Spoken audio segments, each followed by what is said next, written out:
The blizzard outside Jack Carter's cabin raged with an unforgiving force, battering the walls with icy winds. Inside, the silence of his solitude was broken only by the crackling fire. Then a sound, a faint, desperate scratching at the door. Jack's heart skipped a beat. Someone or something was outside, begging for help. Jack's hand hovered over the door handle, his breath catching in his throat. The piercing eyes of a German shepherd, shivering with cold, locked onto his. Her body trembled, not just from the storm, but from fear and desperation. Jack's instincts screamed to help her. This was a moment he couldn't ignore. Jack Carter had once been a man who thrived in chaos. As a retired firefighter, his life had been a whirlwind of burning buildings, life-or-death decisions, and saving lives. But those days were behind him now. Years after losing his wife and daughter in a tragic fire, Jack retreated into solitude. His cabin, nestled deep in the woods, had become his sanctuary from the memories that haunted him. The quiet was both a comfort and a constant reminder of what he had lost. The house was filled with the silence of absence. Yet, even in his peaceful retirement, there lingered a restless void inside him, a yearning for something he couldn't define. He had no pets. The fire had taken everything, and the idea of caring for another living being was too painful. But as the wind howled outside, Jack's heart felt something stir, something deep and long forgotten. Grace, the German shepherd, had once been a part of a world far darker than the snowy woods Jack now called home. She had been bred repeatedly in cruel conditions, her only value measured by how many litters she could produce. Each pregnancy, each litter, was just another step in a cycle of exploitation. Her previous owner, a ruthless dog breeder, treated her as a mere commodity, cared for only when she was useful. But when her body became too weak, too scarred from years of abuse, Grace was discarded. Left to fend for herself in the harsh winter, her past was marked by fear, suffering, and loss. Her coat was thin, her ribs visible, and yet her eyes held something more than just survival. There was a deep, haunting sadness, a longing for safety. She had been abandoned, forgotten, but now, here she was, standing on the doorstep of a stranger, searching for something she had never known: compassion. The wind howled, tearing through the night as Jack sat in his armchair, watching the flames flicker in the hearth. The silence of the cabin was his companion, the only sound the occasional crack of the burning logs. It was a cold, unforgiving night, the storm outside fierce and relentless. Then, there it was, a faint scratching at the door, barely audible against the roar of the storm. Jack's brow furrowed, his senses sharpened. The sound was odd, persistent, like someone was trying to get in. He froze, unsure if it was just the wind or something more. But then a soft whimper followed, unmistakable and full of desperation. His heart skipped a beat. He stood, slowly placing his mug of coffee on the table, his feet heavy on the wooden floor as he approached the door. Through the frosted glass he could make out a figure, trembling, barely visible in the swirling snow. A German shepherd, her body hunched low against the storm, with two tiny pups nestled at her side. Jack's breath caught in his throat as he saw the fear and desperation in her eyes. He hesitated, his hand hovering over the door handle. Could he open the door? Should he? But before he could decide, the dog's gaze met his, and he knew. He had no choice. Jack's heart raced as he stood frozen, staring at the German shepherd outside. The wind howled louder, and the cold seemed to press against the glass, intensifying the silence in the cabin. Her eyes were pleading, a mix of fear and hope that Jack couldn't ignore. He had always prided himself on helping others, especially in life-or-death situations. But this felt different. This wasn't a life he could save with a few words or a quick action. This was raw, desperate survival, and he knew opening the door could bring in danger, uncertainty, and responsibility. He exhaled slowly, his fingers trembling as they brushed the door handle. The storm outside seemed to momentarily quiet, as if waiting for his decision. Slowly he turned the knob and the door creaked open. The icy wind hit him with a sharp force, and Jack instinctively stepped back. But the dog didn't move, her gaze still locked onto his. "Come on, girl," Jack murmured, crouching down to make himself less intimidating.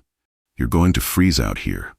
The dog whined softly, glanced at her pups, and took a hesitant step forward. Jack's pulse quickened.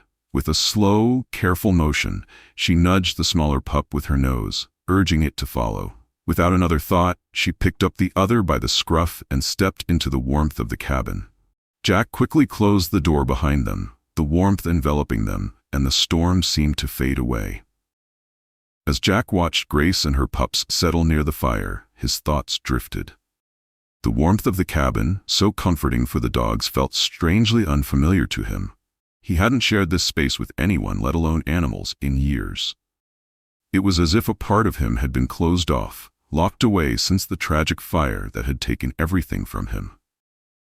He could feel the old ache in his chest as the image of his wife, Claire, and their young daughter, Lily, flashed in his mind. They were gone now, victims of an inferno that Jack hadn't been able to stop. The guilt had never left him. It ate at him quietly, like a slow burn that could never be extinguished. He'd been on the job when the fire broke out in their home. He was supposed to protect them, to keep them safe. But when he arrived, it was too late. By the time the fire was out, there was nothing left but ashes. Nothing but memories that would never be made. That moment had shattered Jack, leaving him to piece himself back together in solitude. For years, he had avoided getting too close to anything, especially animals. They reminded him too much of what he had lost, of the love and the life that had been ripped away in an instant. Now, with Grace and her pups in the cabin, a different feeling stirred inside him. It was a mix of something both painful and unfamiliar, a flicker of hope, of purpose, something he hadn't realized he was missing until now. As Jack worked to make the dogs comfortable, covering them with blankets and offering them food, Grace remained tense. The firelight cast soft shadows on her coat, but her eyes never left him. Even in the warmth of the cabin, she trembled, not just from the cold, but from something deeper. Her every movement was cautious, as if she expected the same betrayal and pain she had endured before. Jack had never seen a dog so wary of human contact. Every time he got too close, Grace's body stiffened. Her growl was low but firm, a warning. It wasn't aggressive, but it was clear. She wasn't ready to trust him. Jack paused, respecting her space. The last thing he wanted was to push her further into fear. He understood. He knew what it was like to have lost everything, to feel vulnerable and alone. But still, there was something in her gaze, a raw, unspoken pain that reached into his heart. Her pups, small and fragile, seemed to cling to her every moment, their tiny bodies nuzzled against her side. They, too, were fragile, their lives in the hands of a mother who was still recovering from her own wounds. Jack sat back, letting Grace settle into the corner of the room, her head resting protectively on her paws. He could see the exhaustion in her eyes. Despite her wariness, there was a flicker of something else, something he couldn't quite place. Jack knew that, in time, Grace would heal. But the question was, would she ever trust him fully? As the days passed, Jack became more and more fascinated by Grace's behavior. She was clearly a survivor, but there was something haunting in her wariness. Every noise, every sudden movement caused her to stiffen, her eyes wide, watching intently as if expecting danger from every direction. Jack had seen enough to know that fear like this wasn't simply a result of being lost in a snowstorm. It was ingrained, built over time through trauma. He began to wonder what her life had been before that night, before she showed up at his door. It wasn't until he took her to the vet for a routine checkup that Jack began to uncover the disturbing truth.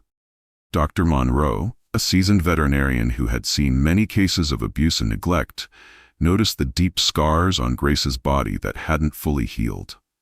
As she examined the dog, Jack watched with a growing sense of dread.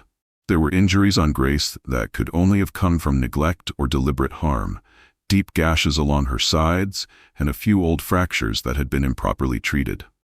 Dr. Monroe's face tightened as she ran her hands over Grace's ribs. "She's been through hell," the vet said softly, almost to herself. "Whoever owned her, they didn't care about her. She was just a breeding tool, treated like an object rather than a living being." Jack's heart sank. He already suspected something was off, but hearing it out loud solidified it. Grace hadn't just been abandoned.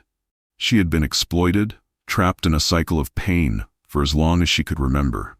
Her survival wasn't just a testament to her strength. It was a silent cry for help, a need for someone to save her from the darkness of her past. Jack's resolve hardened. He wasn't just going to take care of her now. He was going to make sure she had a future, one where she would never have to face that kind of cruelty again. A few days after Grace's checkup, Jack's life took an unexpected turn. It started with a knock at the door. A sharp, insistent rapping that cut through the usual stillness of the cabin. Jack's instincts went on high alert as he set down his coffee mug, the unease creeping in. He wasn't expecting visitors, especially not in the midst of a snowstorm.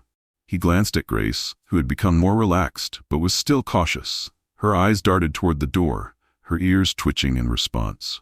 Jack opened the door cautiously, his hand brushing the edge of the rifle that he always kept nearby. A man stood on the porch, his breath visible in the cold air, a look of discomfort on his face as the wind howled around him. He was tall, his hood pulled low over his head, and he wore a heavy, weathered coat that had clearly seen better days. In his hand, he held a rope, coiled and ready. "I'm looking for my dog," the man said, his voice calm but carrying a note of something darker beneath it. "A German shepherd. She's mine. She got away from me in the storm. Have you seen her?" Jack's gaze narrowed as he studied the man. There was something off about him, something Jack couldn't quite place. The man's demeanor seemed too controlled, too calculated, and the rope in his hand felt more like a threat than an innocent tool for recovery.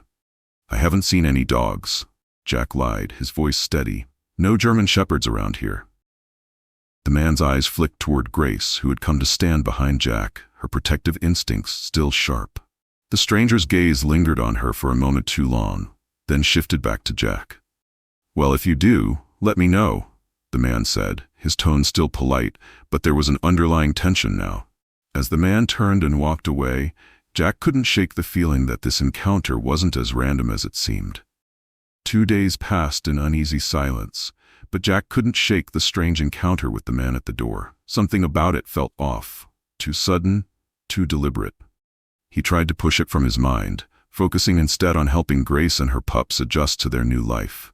But the nagging feeling lingered, growing stronger each time he saw Grace's wary gaze, her body still tense with caution.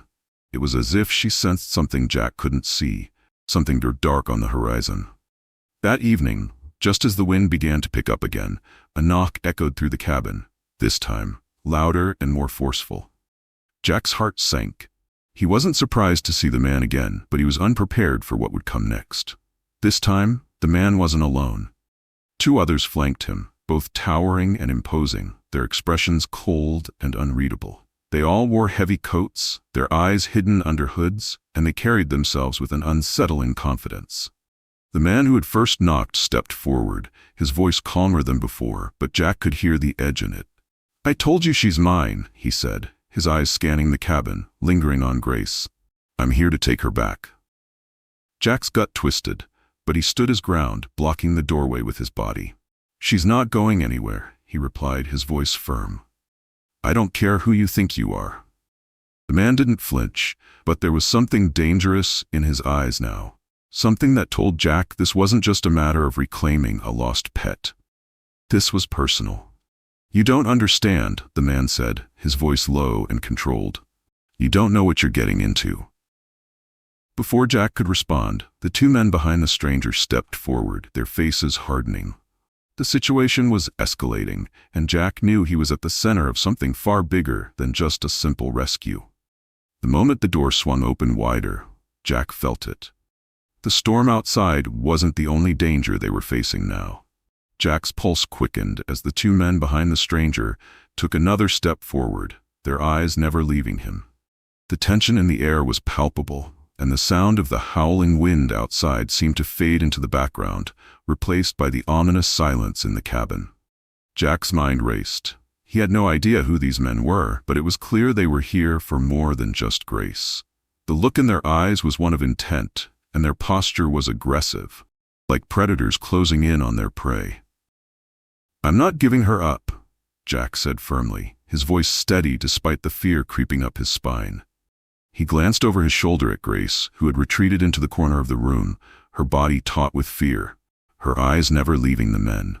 Her growl was low, but it was enough to tell Jack that she knew exactly what was going on. The stranger narrowed his eyes, his lips curling into a tight smile. "You don't get it, do you? She's better off with us." You don't know what you're dealing with." Before Jack could react, the two men lunged forward, forcing their way into the cabin. Adrenaline shot through Jack's veins as he instinctively stepped back, putting himself between them and the dogs. His mind flashed to his years as a firefighter. He had been trained for emergencies, for handling situations where people's lives were at risk. But this was different. This wasn't a fire. This wasn't something he could contain with a hose or an axe. This was life or death, and he had to protect Grace and her pups.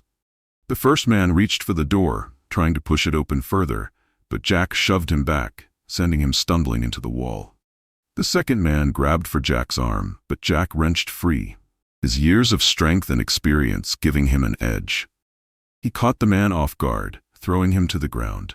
But just as Jack thought he might have a chance, the stranger pulled out a knife, its blade gleaming in the dim light. Jack's heart raced, but he didn't back down. Grace barked loudly, a sharp warning, her teeth bared as she lunged at the man with the knife. In that moment, Jack knew the fight wasn't just for survival, it was for their freedom. The chaos in the cabin had erupted into an all-out struggle. Grace, protective and fierce, had lunged at the man with the knife, her teeth sinking into his leg, forcing him to stumble back. Jack, fueled by adrenaline, had managed to wrestle one of the attackers to the ground, but the situation was far from over. As the two men regained their footing, it became clear that this wasn't just a random encounter. It was part of something bigger, something far more dangerous. Within minutes, the sound of sirens reached the cabin. A neighbor, alerted by the commotion, had called the police. Jack had never been so relieved to hear the distant whir of a patrol car. The strangers hesitated, their eyes darting toward the door, realizing their window of opportunity was closing. With a look of pure frustration, the leader of the group shouted something to his companions, and they quickly retreated into the storm, disappearing into the night. Jack, shaken but resolute, quickly locked the door and leaned against it, trying to steady his breath. Grace, who had been guarding her pups, now lay on the floor, her body still tense but slowly relaxing. The pups, unaware of the danger, nestled into her fur. As the police arrived and took the men's statements, Jack couldn't shake the feeling that this was just the beginning of a much darker path. Whoever those men were, they hadn't come just for Grace. And Jack knew they would stop at nothing to get her back. In the hours that followed, the cabin felt heavier, like a storm was still brewing just beyond the walls. The police had taken the two men in for questioning, but Jack could tell this wasn't over. There was something off about the way they carried themselves, something deeply troubling in their silence as they were escorted away. Jack's mind raced with questions. Who were these men? Why did they want Grace so badly? And more importantly, how deep did this darkness run? Grace lay quietly beside her pups, her body relaxed for the first time since Jack had opened the door to them. Her eyes followed his every movement, still full of wariness, but now there was a flicker of trust, however small. Jack sat on the couch, his fingers rubbing his temples as he tried to process what had just happened. He had been prepared to protect Grace, but this was different. This was a fight that had just escalated beyond what he had ever imagined. He looked over at Grace, her gaze meeting his. In that moment, Jack made a silent vow. He wasn't just protecting her now, he was going to make sure she had a future, a safe one. Whatever it took, he would stand against the forces that sought to tear her and her pups away from the peace they had found in his home. He wouldn't let anyone take them from him. Weeks passed, and the tension in the cabin began to ease, though Jack couldn't shake the feeling that danger was never truly gone. Grace, with her pups growing stronger every day, had become a steady presence in his life. The bond they shared, born from mutual survival, had only deepened. Grace no longer flinched when Jack approached. Instead, she looked up at him with quiet trust, her once fearful eyes now filled with something new, gratitude. Snow and Ash, the pups, were a constant source of joy. They tumbled and played, their tiny bodies growing with every passing day. Jack found himself smiling more, his heart lifting with the sound of their playful yips. The cabin, once a place of silence and sorrow, now echoed with life. Jack spent hours each day with Grace, sitting by the fire, talking to her, telling her stories, things he hadn't done in years. He wasn't just taking care of them, they were taking care of him too. For the first time since the fire, Jack felt needed, like he had a purpose again. His life no longer felt like an endless echo of loss. It had transformed into something tangible, something real. One afternoon, as the pups chased each other around the cabin, Jack sat at the window, watching the snow melt outside. The storm had passed, but he realized that the storm in his heart, the one that had followed him since the fire, was finally calming too. In this new family, he had found a second chance. As the days turned into weeks, Jack's life began to settle into a rhythm. The immediate danger had passed, and the men who had threatened Grace were still in custody. But Jack remained vigilant. He couldn't shake the nagging sense that the storm of their past would return, a shadow waiting to fall over the peace they had just begun to rebuild. Grace, with her once tensed posture now relaxed, had finally learned to trust Jack fully. She followed him around the cabin, always near him, but never too far away from her pups. Snow and Ash were growing stronger, more energetic, and Jack marveled at how quickly they were becoming independent. Their presence brought an energy to the cabin that Jack hadn't realized he was missing. The house, once quiet and lonely, was now full of life, laughter, and the soft sounds of paws on wooden floors. Jack knew, deep down, that the world outside still posed threats, but he felt ready. The past had taught him to fight for what mattered, and now he would fight for this new family. He'd already made a promise to Grace, to her pups, and to himself. They were his family now, and he would protect them no matter what. For the first time in years, Jack didn't feel like a man running from his past. He felt like a man who had found a new purpose, a new life. And whatever came next, he was ready to face it. With Grace, Snow, and Ash by his seat, Jack sat by the fire, Grace resting her head on his lap, Snow and Ash curled up beside her. The warmth of the cabin felt different now, filled with a sense of peace and belonging he hadn't known in years. In helping Grace and her pups, Jack had found his own redemption, a chance to heal from the scars of his past. Together, they had overcome fear, loss, and uncertainty, and in the process, they had built something beautiful. Jack realized that, through their struggle, he had found more than a family. He had found hope, and that was all he truly needed. As the sun dipped below the horizon, casting a golden light across the snowy landscape outside, Jack looked around at the life he had built. Grace's gentle breathing, the playful barks of Snow and Ash, and the warmth of the fire all filled the cabin with a sense of peace. He had saved them, but in doing so, they had saved him too. His past no longer controlled him. The love and trust of these dogs had pulled him from the darkness. Now, as a family, they faced an uncertain world together. Whatever came next, Jack knew they would face it side by side, stronger and united.